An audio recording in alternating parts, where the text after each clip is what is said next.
Hey everyone, welcome to FCRB TV. And today we're going to go through all of the round of 16 matchups in the 2018 World Cup in Russia before the action takes place starting tomorrow morning. As you can see, my Green Eagles kit came in. I've got the Iwobi on the back. That's for the Arsenal. Pretty happy about that. Still not happy about the handball that wasn't called, but I get what the story is. I understand what they're trying to do. They gotta put in the guys who are gonna sell the tickets and sell the tickets and you know put the asses in the seats, if you know what I mean. So Messi going through is a lot more important than Victor Moses going through. Unfortunately, that's how it goes.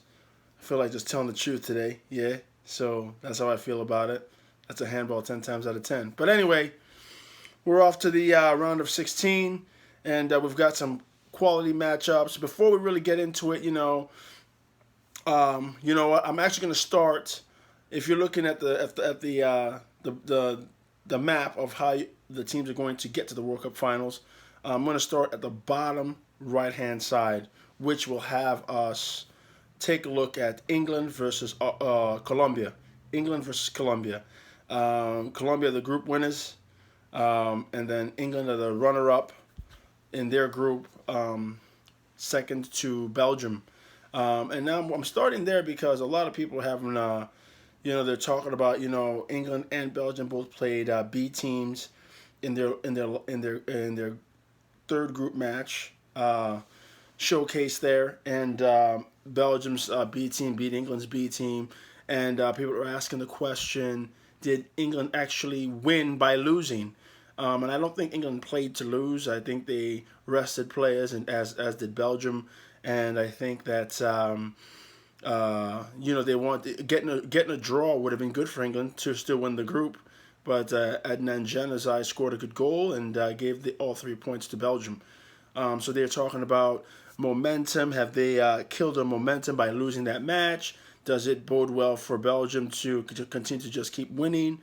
And for me, I think that for England to think that, I don't even know if Gareth Southgate or England themselves, or maybe the fans might think, but England themselves thought that, hey, you know what? If we come in second in the group, we avoid the side with Brazil, Argentina, France, Portugal, Uruguay, so on and so forth, right?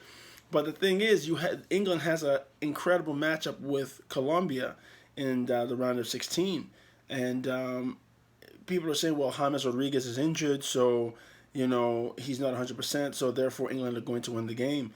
I think England has a good side, but James or no James, and I think James is going to play. He's going to find a way.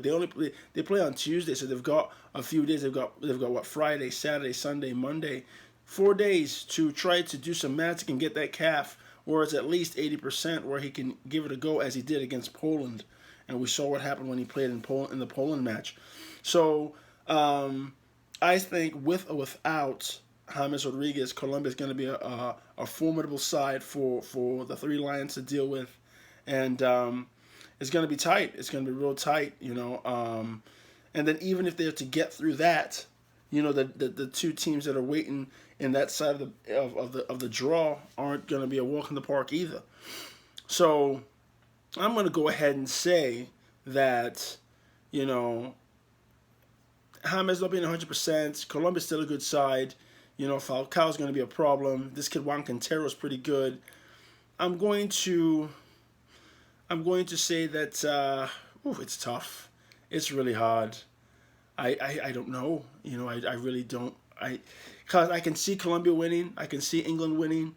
I don't know. You know what? I'm gonna tell you right now. I think I see it in the stars. Colombia is going to beat England. Colombia is going to beat England. I think that Davinson Sanchez and Mina in the back, they're going to do a good job on Harry Kane, and they'll find a way to win the game 2-1, and they'll get through. And James will play, and James will have an effect on the game, and I think that Colombia will win the game. But you know what that means is that the next match between Sweden and who do they play? Sweden plays Switzerland. Yes, Switzerland. I think Sweden, the Scandinavian boys are going to win that game. I think that they really believe.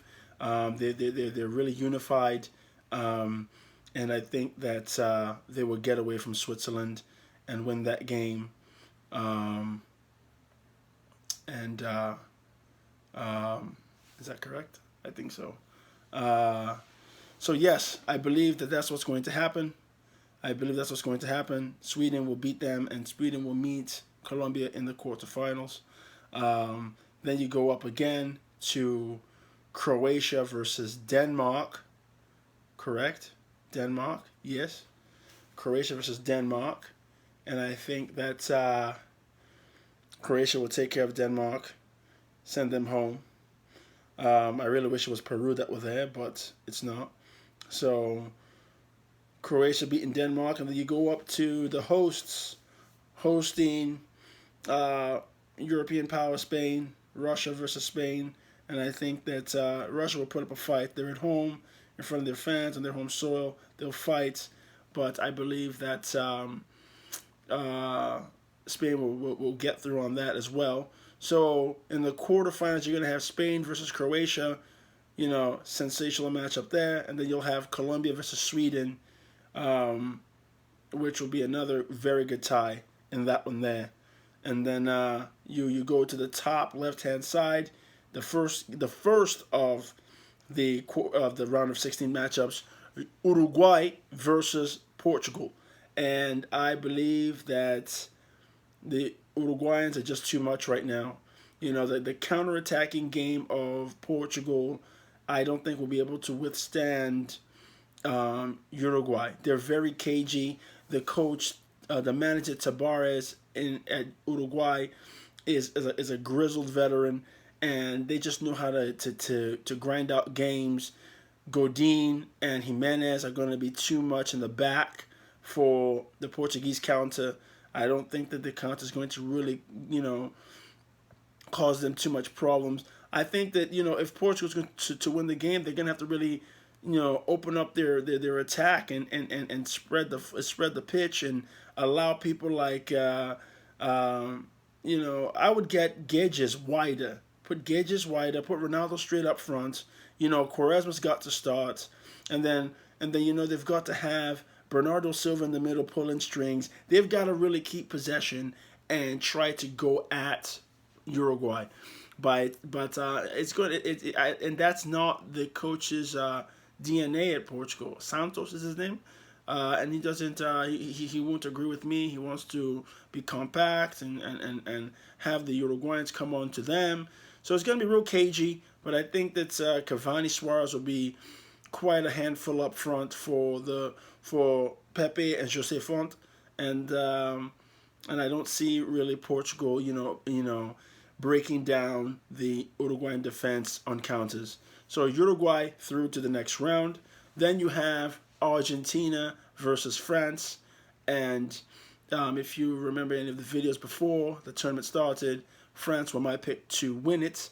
They haven't been convincing.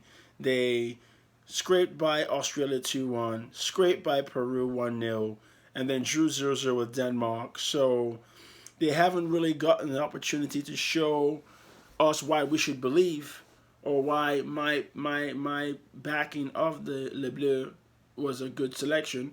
But hopefully they can show it against Argentina. As I said, I think Argentina were quite fortunate to get through because it was a handball against my Nigeria. But they're through now, and I just don't think they haven't figured themselves out yet.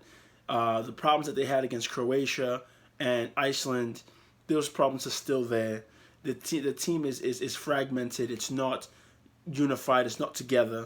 And I don't think the victory against Nigeria has brought them together completely. So I think this is the opportunity for France to lay down a marker and really get after a side that people respect and put them aside and move on.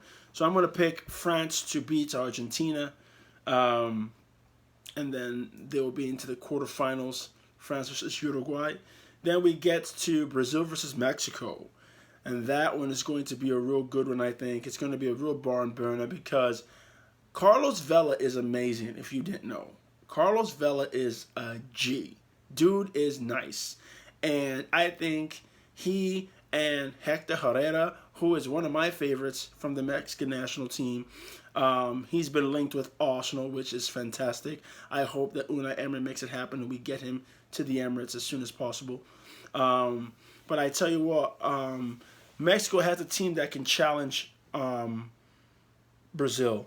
Brazil is a side that is good, but is not overwhelmingly powerful.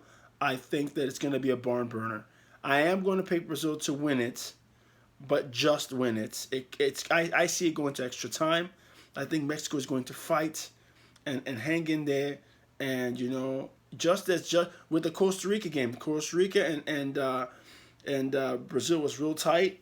I think it's going to be 1-0, 2-1, but it's going to get to the extra time before it's decided. We will play 120 minutes in that one, and that we'll go from there. And Brazil will just nick it and get through, and then we'll have the last of the round of 16 matchups is Belgium versus Japan, and I really think that Belgium rested a lot of players the last round, the last group match, but I think they're the real deal. And when I say the real deal, they're gonna take care of Japan. Japan is gonna try to fight, but they're gonna take care of Japan. Yes, sir. They're gonna take care of Japan, and move on. With Kevin De Bruyne, Eden Hazard. Who else do they have in there? I'm not a big fan of Lukaku, but I think Lukaku's going to be too much for the samurai of Japan. I think that he will bully his way through, get a couple G's, and help Belgium on their way. So that gives us Brazil versus Belgium in one quarterfinal, Argentina, France, Spain versus Croatia, and Sweden versus Colombia. So going back to Sweden and Colombia, I think that James is not 100%. I think he'll find enough juice to help Colombia through England, but he will not be 100% for Sweden. And I tell you what, look, Sweden has put out Netherlands already, Italy already.